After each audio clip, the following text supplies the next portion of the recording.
بسم اللہ الرحمن الرحیم نحمدہ ونصلی ونسلم علی رسولہ الکریم اما بعد۔ معزز سامعین اکرام، السلام علیکم ورحمۃ اللہ وبرکاتہ۔ باب العلم انواریہ ایجوکیشنل سوسائٹی و جامعہ انواریہ حیدرآباد انڈیا کے زیر اہتمام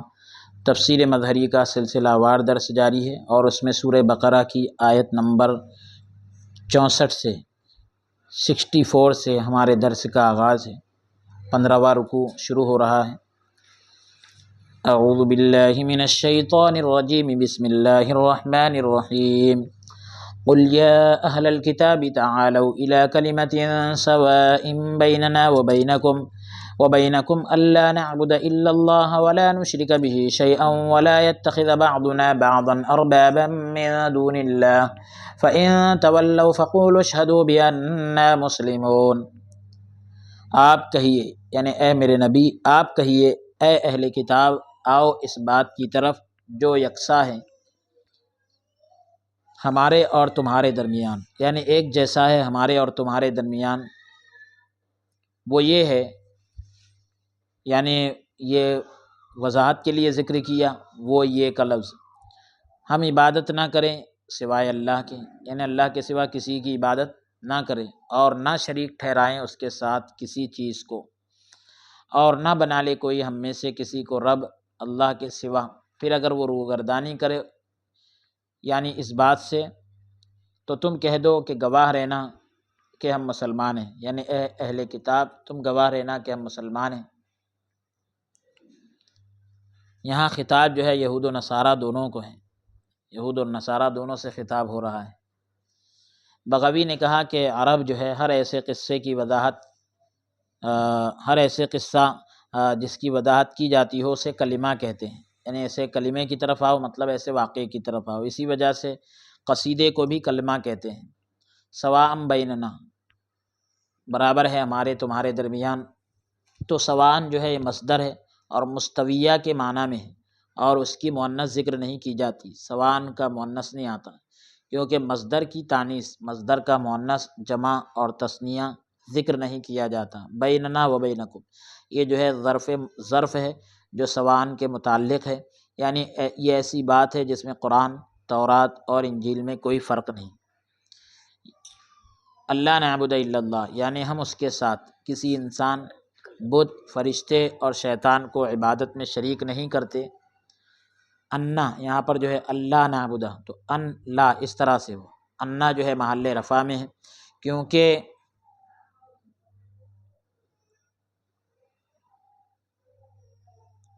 جو ہے ان جو ہے یہاں پر محل رفع میں ہے، کیونکہ اس کا مبتدا محذوف ہے، یا کلمے سے بدل ہونے کی وجہ سے مجرور ہے۔ ایک قول یہ کیا گیا ہے کہ حرف جار کے حذف کے ساتھ منصوب ہے۔ تقدیر کلام اس طرح ہوگی بِأَلَّا نَعْبُدَ، یعنی اس سے پہلے حرف جر محذوف مانیں گے، اللہ کے ساتھ کسی کو شریک نہ کریں گے، یعنی واجب الوجود ہونے میں کسی چیز کو بھی ہم اس کا شریک نہیں ٹھہراتے، جس طرح یہودی اور نصرانیوں نے کیا، کیونکہ انہوں نے کہا کہ عزیر ابن اللہ، مسیح ابن اللہ، یعنی نعوذ باللہ عزیر اللہ کے بیٹے ہیں، حضرت مسیح اللہ کے بیٹے ہیں، نعوذ باللہ من ذالک۔ انہوں نے ان دونوں کی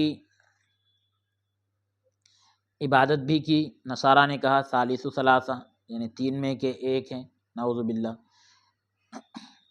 اللہ بعضنا بعضا، یعنی کسی کو رب نہ بنا لے اللہ کے سوا، یعنی ہم میں سے بعض کی اطاعت نہ کرے اللہ تبارک و تعالیٰ کی طرف سے اذن کے بغیر، اجازت کے بغیر۔ حضرت عدی بن حاتم سے مروی ہے، روایت ہے کہ جب یہ آیت نازل ہوئی اتخذوا احبارهم ورهبانهم اربابا من دون اللہ، تو حضرت عدی بن حاتم نے کہا کہ یا رسول اللہ صلی اللہ علیہ وسلم، ہم ان کی عبادت تو نہیں کرتے تھے۔ تو حضور صلی اللہ علیہ وآلہ وسلم نے فرمایا کیا وہ تمہارے لیے چیزوں کو حلال و حرام نہیں کرتے تھے اور تم ان کے قول کو تسلیم کرتے تھے، یعنی مانتے تھے؟ تو انہوں نے عرض کیا کہ ہاں۔ حضور صلی اللہ علیہ وآلہ وسلم نے ارشاد فرمایا کہ یہی مفہوم ہے، اسے امام ترمذی نے روایت کیا ہے اور حسن قرار دیا ہے۔ رسول اللہ صلی اللہ علیہ وآلہ وسلم کی اطاعت رسول اللہ صلی اللہ علیہ وآلہ وسلم کی اطاعت تو حقیقت میں اللہ تعالیٰ کی اطاعت ہے، کسی غیر کی اطاعت نہیں۔ اللہ تعالیٰ کا فرمان ہے من یطع الرسول فقد اطاع اللہ، یہی حکم ہوگا جو علماء، اولیاء، سلاطین اور حکماء کی اطاعت کی جاتی ہے، جبکہ وہ شرع کے یعنی شریعت کے مطابق ہو۔ اللہ تعالیٰ کا فرمان ہے اطیعوا اللہ و اطیعوا الرسول و اولی الامر منکم، اور جو اطاعت شرع کے تقاضوں کے برعکس ہو یعنی شریعت کے تقاضوں کے خلاف ہو تو اللہ تبارک و تعالیٰ کو چھوڑ کر بعض کو رب بنانے کے حکم میں ہوگی۔ جو اطاعت شریعت کے تقاضوں سے ہٹ کر ہو وہ اللہ تبارک و تعالیٰ کو چھوڑ کر بعض کو رب بنانے کے حکم میں ہوگی۔ حضرت علی شیر خدا رضی اللہ عنہ سے مروی ہے، روایت ہے کہ اللہ تبارک و تعالیٰ کی نافرمانی میں کسی کی اطاعت جائز نہیں۔ بے شک اطاعت تو اچھے عمل میں ہے، اچھے کام میں ہے۔ اسے شیخین نے یعنی امام بخاری اور امام مسلم نے صحیحین میں روایت کیا ہے۔ اسی طرح ابو داؤد اور نسائی نے روایت کیا ہے۔ عمران بن حسین اور حکیم بن عمرو غفاری سے مروی ہے، روایت ہے کہ لا طاعۃ لمخلوق فی معصیۃ الخالق، خالق کی نافرمانی کر کے مخلوق کی اطاعت کرنا صحیح نہیں۔ اس سے یہ بات ظاہر ہوتی ہے کہ اگر کسی آدمی کے پاس نبی کریم صلی اللہ علیہ وآلہ وسلم سے مرفوع حدیث ظاہر ہو جائے جو معارضہ سے محفوظ ہو یعنی ٹکراؤ سے محفوظ ہو، سلامت ہو، تو اس کے لیے کوئی ناسخ بھی یعنی منسوخ کرنے والی چیز ظاہر نہ ہو، اور امام ابو حنیفہ رحمۃ اللہ علیہ کا فتویٰ اس حدیث کے خلاف ہو، جبکہ امام ابو حنیفہ کا فتویٰ اس حدیث کے خلاف ہو، جبکہ ائمہ میں سے کسی ایک نے بھی حدیث طیبہ کے موافق رائے قائم کی ہو، اس آدمی پر حدیث طیبہ کی اتباع لازم ہے، حدیث کی پیروی کرنا لازم ہے۔ آپ کے مذہب پر جمہور جو ہے حدیث کی اتباع سے، آپ کے مذہب پر جمود یعنی حدیث کی اتباع سے اسے نہ روکے تاکہ یعنی ٹھہر جانا تاکہ بعض کو بعض کا رب بنانے والا حکم ثابت نہ ہو۔ امام بہقی نے مدخل میں سند صحیح کے ساتھ حضرت عبداللہ ابن مبارک سے روایت کیا ہے، انہوں نے کہا کہ میں نے امام ابو حنیفہ رحمۃ اللہ علیہ کو یہ ارشاد فرماتے سنا کہ جب حضور صلی اللہ علیہ وآلہ وسلم کی طرف سے کوئی ارشاد مجھ تک پہنچے تو میرے سر آنکھوں پر، کوئی ارشاد حضور کی طرف سے مجھ تک پہنچے تو میرے سر آنکھوں پر، یعنی میں اسے قبول کرتا ہوں۔ جب صحابہ میں سے کسی کا ارشاد ہم تک پہنچے تو ہم ان میں سے کسی ایک کا قول اپنائیں گے، کسی ایک کی بات کو اختیار کریں گے، اور جب کسی تابعی کا قول ہم تک پہنچے گا تو ہم مزاحمت کریں گے، یعنی پوری تحقیق کریں گے۔ روضۃ العلماء میں مذکور ہے، امام ابو حنیفہ رحمۃ اللہ علیہ نے فرمایا کہ رسول اللہ صلی اللہ علیہ وسلم کے فرمان اور صحابہ کرام کے اقوال کے مقابلے میں میرے قول کو چھوڑ دو۔ آپ سے یہ بھی منقول ہے، نقل کیا گیا ہے کہ جب حدیث صحیح ثابت ہو جائے تو وہی میرا مذہب ہے، اذا صح الحدیث فہو مذہبی۔ میں نے حدیث پر عمل کرنے کے اعتبار سے جو یہ کہا کہ ائمہ حدیث میں سے کوئی اس طرف گیا ہو تاکہ عمل اجماع کے خلاف نہ ہو، کیونکہ اہل سنت تیسری یا چوتھی قرن کے بعد ان 4 مذاہب میں تقسیم ہو گئے تھے، اور فرعی مسائل میں ان کے علاوہ کوئی مذہب باقی نہ رہا،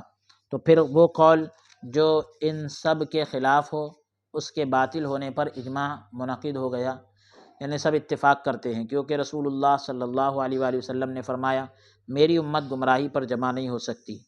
اور اللہ تبارک و تعالیٰ کا فرمان ہے وَيَتَّبِعْ غَيْرَ سَبِيلِ الْمُؤْمِنِينَ نُوَلِّهِ مَا تَوَلَّىٰ وَنُصْلِهِ جَهَنَّمَ وَسَاءَتْ مَصِيرًا،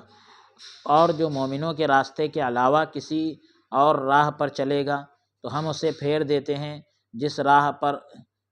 راہ وہ پھرے، یعنی اسی راہ پر اس کو پھیر دیتے ہیں، اور ہم اسے جہنم میں داخل کر دیتے ہیں، اور وہ بہت برا ٹھکانہ ہے۔ نیز یہ احتمال بھی نہیں ہو سکتا، یعنی ایسا بھی نہیں ہو سکتا کہ یہ حدیث پاک جو ہے ائمہ اربعہ اکابرین علماء جو ان ائمہ کے شاگرد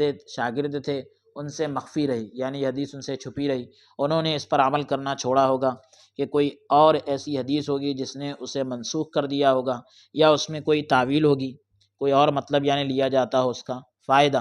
کسی آدمی کے لیے یہ جائز نہیں کہ وہ ایسے امر یعنی ایسے معاملہ، ایسے حکم جس میں علماء شرع نے، شریعت کے علماء نے حرمت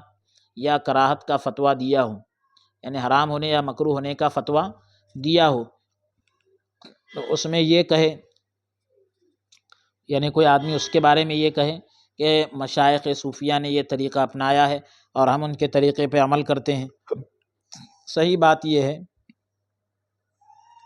کہ مشائخ صوفیہ نے شرع کے خلاف یعنی شریعت کے خلاف کبھی کوئی کام نہیں کیا، کبھی کوئی کام نہیں کیا۔ یہ سب فساد ان کے جاہل متبعین کا پیدا کردہ ہے، ان کے جاہل پیروکاروں کا پیدا کیا ہوا ہے۔ فائدہ: جہلا کی طرح اولیاء اور شہداء کی قبروں کو سجدہ کرنا، جاہلوں کی طرح یعنی اولیاء اور شہداء کی قبروں کو سجدہ کرنا، ان کے گرد طواف کرنا یعنی ان کے آس پاس طواف کرنا، دیے جلانا اور ان پر مساجد بنانا یعنی مسجدیں بنانا، سال کے بعد عید کی طرح ان پر اجتماع کرنا جسے وہ عرس کہتے ہیں، جائز نہیں۔ حضرت عائشہ صدیقہ یہ حضرت قاضی ثناء اللہ پانی پتی رحمۃ اللہ علیہ نے فرمایا ہے۔ تو اب جو چیزیں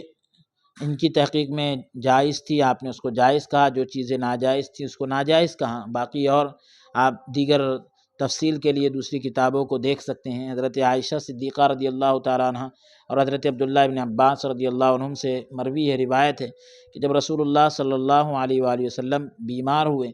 آپ اپنے چہرے پر چادر ڈالے ہوئے تھے، جب تکلیف زیادہ ہوئی تو اسے اپنے چہرے سے ہٹا دیا اور اسی حالت میں فرمایا اللہ تبارک و تعالیٰ کی یہود و نصارہ پر لعنت ہو، انہوں نے اپنے انبیاء کی قبروں کو مسجد بنا لیا ہے، حضور صلی اللہ علیہ وآلہ وسلم نے ان جیسا عمل کرنے سے ڈرایا ہے۔ متفق علیہ۔ امام احمد اور طیالسی نے اسی کے مثل حضرت اسامہ ابن زید سے روایت کیا ہے۔ امام حاکم نے حضرت ابن عباس رضی اللہ عنہما سے روایت کیا ہے اور اسے صحیح قرار دیا۔ تو قبروں کی زیارت کرنے والی عورتوں اور ان کی قبروں کو مسجد بنانے والوں اور چراغ روشن کرنے والوں پر اللہ تعالیٰ کی لعنت ہو۔ امام مسلم نے جندب بن عبد الملک سے ایک روایت نقل کی ہے کہ میں نے نبی کریم صلی اللہ علیہ وآلہ وسلم کو وصال سے، دنیا سے پردہ کرنے سے 5 دن پہلے یہ ارشاد فرماتے ہوئے سنا کہ خبردار انبیاء کی قبروں کو سجدہ گاہ نہ بنانا، بے شک میں تمہیں اس چیز سے منع کرتا ہوں، روکتا ہوں۔ یعنی اگر فَإِن تَوَلَّوْا، یعنی اگر یہ اہل کتاب اس صحیح اور مستقیم یعنی سیدھے اور مستوی یعنی برابر اور متفق علیہ امر سے، یعنی ایسا معاملہ جس پر اتفاق کیا گیا اس سے اگر روگردانی کرے، تو اے نبی مکرم صلی اللہ علیہ وآلہ وسلم اور ان مومنوں یعنی اے نبی کریم صلی اللہ علیہ وسلم اور اے مومنوں، ان سے کہو کہ اے اہل کتاب گواہ بن جاؤ، ہم جو ہے تمام آسمانی کتابوں پر ایمان لائے۔ حضرت ابن عباس رضی اللہ عنہما سے مروی ہے، روایت ہے کہ ابو سفیان بن حرب نے انہیں یہ بات بتائی کہ ہرقل نے اسے قریش کی ایک جماعت کے ساتھ اپنے دربار میں بلایا، جبکہ قریش نے یہ افراد جو ہے تجارت کی غرض سے، قریش کے لوگ ابو سفیان اور ان کے ساتھی جو ہے تجارت کی غرض سے، تجارت کی نیت سے جو ہے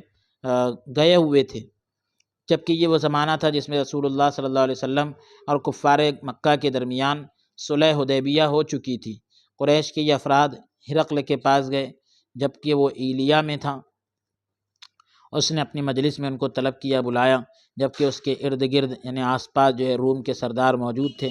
ہرقل کے آس پاس۔ پھر اس نے جو ہے وہ خط منگوایا جو رسول اللہ صلی اللہ علیہ وسلم نے حضرت دحیہ کلبی رضی اللہ عنہ کے ہاتھ بصرہ کے حاکم کے پاس بھیجا تھا۔ اس نے یہ خط ہرقل کو روانہ کر دیا تھا جس میں یہ الفاظ تھے، جس کا ترجمہ یہ ہے کہ سلامتی ہو اس پر جس نے ہدایت کی پیروی کی، اما بعد، یعنی اس کے بعد میں تمہیں اسلام کی دعوت دیتا ہوں، تو اسلام قبول کرے تو خود بھی سلامتی پائے گا اور اللہ تجھے دگنا اجر دے گا، اور اگر تو نے روگردانی کی یعنی منہ پھیرا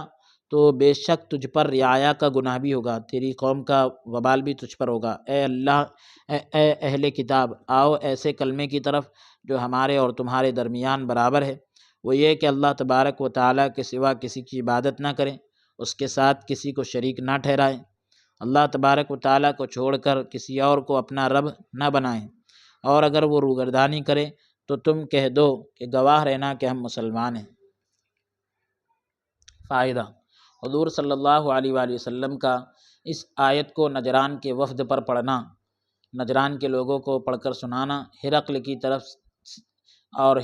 طرف اسے لکھ کر بھیجنا، ان کا اسے تسلیم کرنا، اور اس طرح رد نہ کرنا کہ یہ کلمہ ہماری کتابوں میں نہیں ہے، یہ حضور صلی اللہ علیہ وآلہ وسلم کی نبوت تمام کتب یعنی تمام کتابوں اور رسولوں کے اس کلمے پر مجتمع یعنی اکٹھا ہونے پر حجت قاطعہ ہے، مضبوط دلیل ہے۔ اس سے یہ بات بھی ظاہر ہو جاتی ہے کہ ان کا یہ قول کہ حضرت عزیر اللہ تبارک و تعالیٰ کے بیٹے ہیں نعوذ باللہ، اور حضرت عیسیٰ علیہ السلام اللہ کے بیٹے ہیں نعوذ باللہ، یہ سب ان کی اپنی فاسد آراء یعنی فاسد رائے اور تقلید پر مبنی تھا، تقلید پر اس کی بنیاد تھی، یہ کتابوں کی طرف منسوب نہ تھا۔ اسی وجہ سے تو انہوں نے آقا دو عالم صلی اللہ تعالیٰ علیہ وآلہ وسلم سے اس انداز میں بات کی، کہا آپ نے کوئی ایسا انسان دیکھا ہے جو بغیر باپ کے پیدا ہوا ہو؟ نقلی دلیل سے استدلال نہیں کیا۔ امام بیضاوی نے کہا دیکھو تو صحیح کہ اس قصے میں ہدایت دینے اور استدلال میں درجہ بدرجہ دلیل لانے میں کس قدر مبالغے سے کام لیا ہے۔ سب سے پہلے حضرت عیسیٰ علیہ السلام کے احوال بیان کیے، ساتھ ہی ساتھ ان مراحل کا ذکر کیا جو حضرت عیسیٰ علیہ السلام پر گزرتے رہے، جو آپ کی الوہیت کی نفی کر رہے تھے، یعنی خدا ہونے کا انکار کر رہے تھے کہ آپ یعنی اس بات کی نفی کر رہے تھے کہ آپ خدا ہے۔ پھر اس چیز کا ذکر کیا جو ان کے عقدے کو حل کر دے، ان کے اس معاملے کو حل کر دے، سلجھا دے، اور شبہ کو یعنی شک کو زائل کر دے، دور کر دے۔ جس طرح فرمایا حضرت کہ عیسیٰ علیہ السلام کی مثال اللہ تبارک و تعالیٰ کے ہاں ایسی ہی ہے جس طرح آدم علیہ السلام۔ پھر جب ان کے عناد اور سرکشی کو دیکھا تو انہیں مباہلے کی دعوت دی، بلایا مقابلے کے لیے، تو اعجاز کی ایک صورت تھی، جو اعجاز کی ایک صورت تھی یعنی ان کو عاجز کرنے کی ایک صورت تھی۔ پھر جب دیکھا کہ وہ اس سے بھی اعراض کرنے والے ہیں، منہ موڑنے والے ہیں، اور کچھ اطاعت کا اظہار کر رہے ہیں، اطاعت کو ظاہر کر رہے ہیں رہنمائی کی طرف، پھر رجوع کیا اور ایک آسان راستے کا انتخاب کیا، آسان راستہ چنا۔ کیا آسان راستے کا انتخاب کیا کہ انہیں ایسے امر کی، ایسی چیز کی دعوت دی جس پر حضرت عیسیٰ علیہ السلام اور انجیل اور تمام انبیاء اور کتابیں سب متفق تھی۔ پھر جب یہ بھی ان کے لیے فائدہ مند نہ ہوئی اور یہ جان لیا کہ آیات اور انذار یعنی یہ نشانیاں، یہ معجزے اور یہ ڈرانا انہیں کچھ فائدہ نہیں دے رہے، تو اس سے بھی اعراض کر لیا، اس سے بھی موڑ لیا اور فرمایا گواہ رہنا ہم تو مسلمان ہیں۔ واللہ عالم۔ ابن اسحاق نے اپنی متکرر سند کے ساتھ حضرت ابن عباس رضی اللہ عنہما سے نقل کیا ہے کہ نجران کے عیسائی اور یہود کے علماء رسول اللہ صلی اللہ علیہ وآلہ وسلم کی خدمت میں جمع ہوئے۔ یہودیوں کے علماء نے کہا کہ حضرت ابراہیم صرف یہودی تھے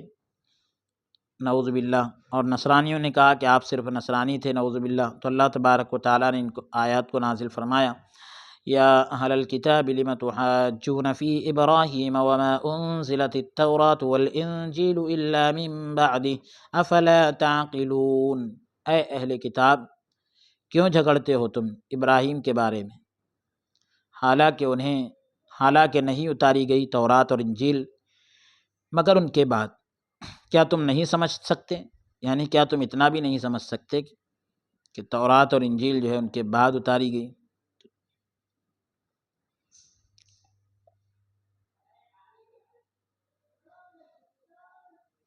یہ خطاب جو ہے دونوں فریقوں کو ہے، یہود اور نصارہ دونوں سے۔ تم کیوں جھگڑتے ہو حضرت ابراہیم علیہ السلام کے دین میں، جبکہ یہودیوں کا دین تو بعد میں آیا اور عیسائیوں کا دین بھی تو بعد میں آیا۔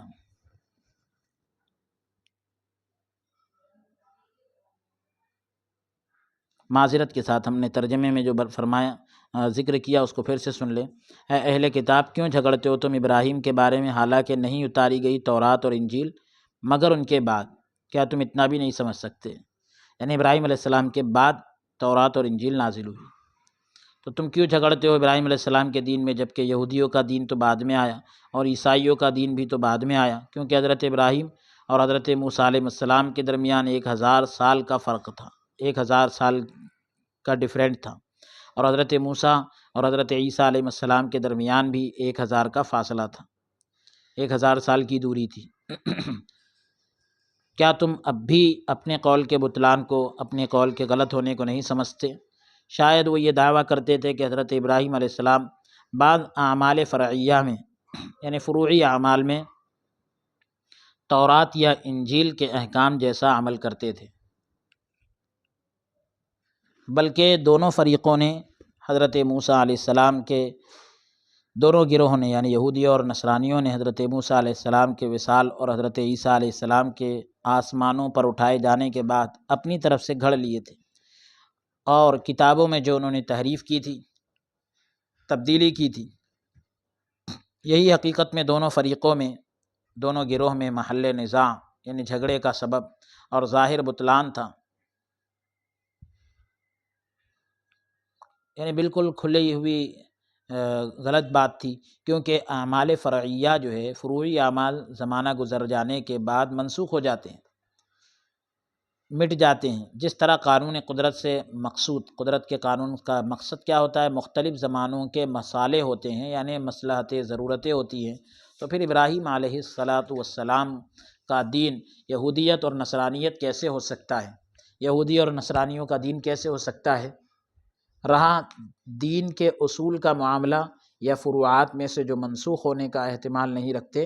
جس طرح غیر اللہ کی عبادت اور جھوٹ اور ظلم، ان پر تمام شریعتیں اور دین متفق ہیں، تو ان میں اختلاف کا احتمال نہیں ہوتا، اختلاف کی کوئی گنجائش ہی نہیں ہے۔ اگلی آیت کا نمبر ہے آیت نمبر 66 سورہ آل عمران۔ ہا انتم ہؤلاء حاججتم فیما لکم به علم فلم تحاجون فیما لیس لکم به علم واللہ یعلم وانتم لا تعلمون۔ سنتے ہو تم وہ لوگ،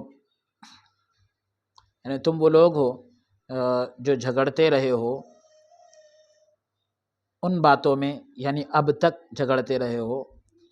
ان باتوں میں جن کا تمہیں کچھ علم نہ تھا۔ فیما لکم بھی علم، پھر سے آپ سن لیں، کچھ نہ کچھ علم تھا، اس طرح سے عبارت ہے، ترجمہ ہے فیما لکم بھی علم، تم جھگڑتے رہے ہو ان باتوں میں جن کا تمہیں کچھ نہ کچھ علم تھا، یعنی کچھ معلومات تھی، پس کیوں جھگڑنے لگے ہو؟ یعنی اب کیوں جھگڑنے لگے ہو ان باتوں میں کہ نہیں ہے تمہیں جن کا کچھ علم؟ اب تک کے تو ان باتوں میں جھگڑتے تھے جس کا تمہیں علم تھا، لیکن اب کیوں جھگڑتے ہو ان باتوں میں کہ جن کا تمہیں کچھ علم نہیں ہے، اور اللہ تبارک و تعالی جانتا ہے اور تم نہیں جانتے۔ قرات کو بتلا رہے ہیں کہ نافع اور ابو عمرو نے ہا کو، ہا انتم، یہ ہا کو جو ہے بغیر حمزہ کے مد کے ساتھ پڑھا ہے، جہاں بھی قرآن حکیم میں یہ لفظ واقع ہوا ہے، آیا ہے۔ ورش یہ بھی ایک امام ہے قرات کے، انہوں نے مد میں قلت کے ساتھ پڑھا ہے، یعنی کم کر کے پڑھا ہے، اور قنبل نے حمزہ کے ساتھ، جبکہ ہا کے بعد الف نہیں پڑھا ہے، ہا انتم، ہا کے بعد الف نہیں پڑھا ہے۔ باقی قراء نے، باقی قاریوں نے مد اور حمزہ دونوں کے ساتھ پڑھا ہے۔ بزی منفصل میں اپنے قاعدے کے مطابق مقصور کر کے پڑھتے ہیں، الف مقصورہ کے ساتھ پڑھتے ہیں، جبکہ باقی قراء نے اپنے قواعد کے مطابق مد کے ساتھ پڑھتے ہیں۔ کوفیوں اور بزی اور زکوان کی قرات کے مطابق ہا جو ہے تنبیہ کے لیے ہے، آگاہ کرنے کے لیے ہے۔ قنبل کی قرات کے مطابق اس کی اصل جو ہے انتم ہے، حمزہ جو ہے، حمزہ استفہام کو، انتم کا جو ڈبل حمزہ ہو جا رہا ہے وہاں، تو ایک کو جو ہے ہا سے بدل دیا گیا، جس طرح عربوں کے قول ارقتا کو ارقتا کو حرقتا سے بدل دیا جاتا ہے۔ پس یہ ہاں انتم بن گیا، ورش کی ہاں انتم بن گیا، ورش کی قراءت کے مطابق انتم بن گیا، تو ورش کی قراءت کے مطابق بھی یہی ہے۔ فرق اس قدر ہے کہ ان کے نزدیک دوسرے حمزہ کو الف سے بدل دیا جاتا ہے، جس طرح اجتماع حمزتین یعنی دو حمزہ کے اکٹھا ہونے کے موقع پر ان کا قاعدہ ہے، جبکہ وہ دونوں مفتوح ہوں، زبر والے ہوں۔ ابو عمرو اور قالون اور ہشام کی قراءت کے مطابق دونوں امر جائز ہے۔ اگر اس کی اصل انتم ہو تو پہلے حمزہ کو ہا سے بدلا جائے گا، جس طرح قنبل اور ورش کی قراءت کے مطابق کہا جاتا ہے، اور دونوں حمزوں کے درمیان الف فاصل کا انہیں ایک الف کا جو ہے فاصلہ کرنے والا ہوتا ہے، اس کا اضافہ کر دیا جاتا ہے، تاکہ جس طرح ان کا قاعدہ ہے۔ پھر ابو عمرو اور قالون کی قراءت کے مطابق دوسرے حمزہ کو تخفیف کے لیے حذف کر دیا جاتا ہے، اور ہشام کی قراءت کے مطابق اسے باقی رکھا جاتا ہے۔ اگر اس کی اصل جو ہے ہا انتم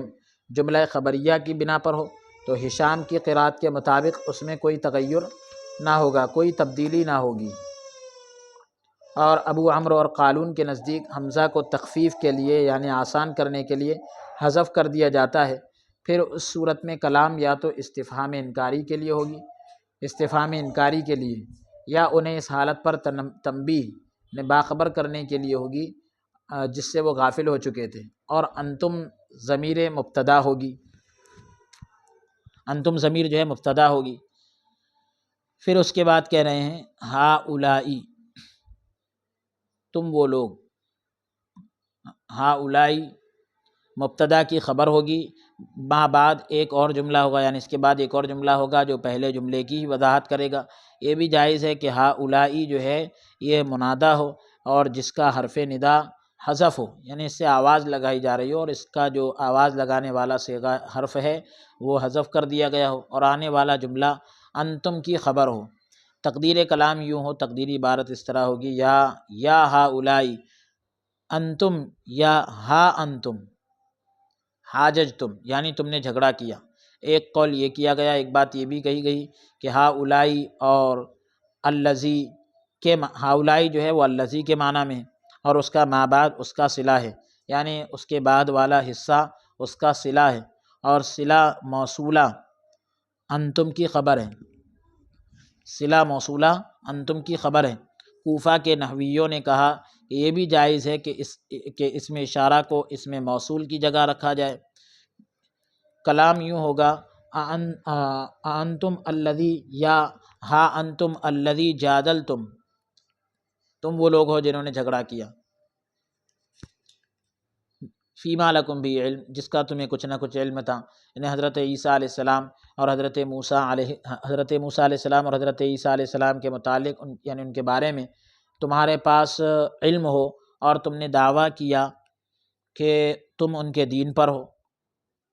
جبکہ تم جانتے ہو کہ ان کا دین تو تورات اور انجیل تھا،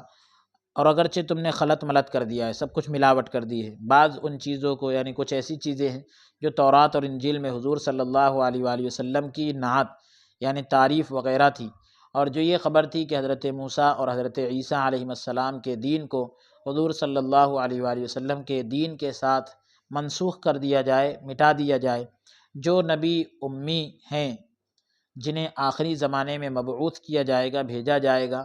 جو تم نے جانتے بوجھتے ہوئے بھی سب کچھ جان کر بھی تورات اور انجیل میں خلط ملط کیا ہوگا، ملاوٹ کی ہوگی، اللہ تبارک و تعالیٰ اسے ظاہر کر دے گا، جس کے باعث یعنی جس کی وجہ سے تم ذلیل اور رسوا ہو جاؤ گے۔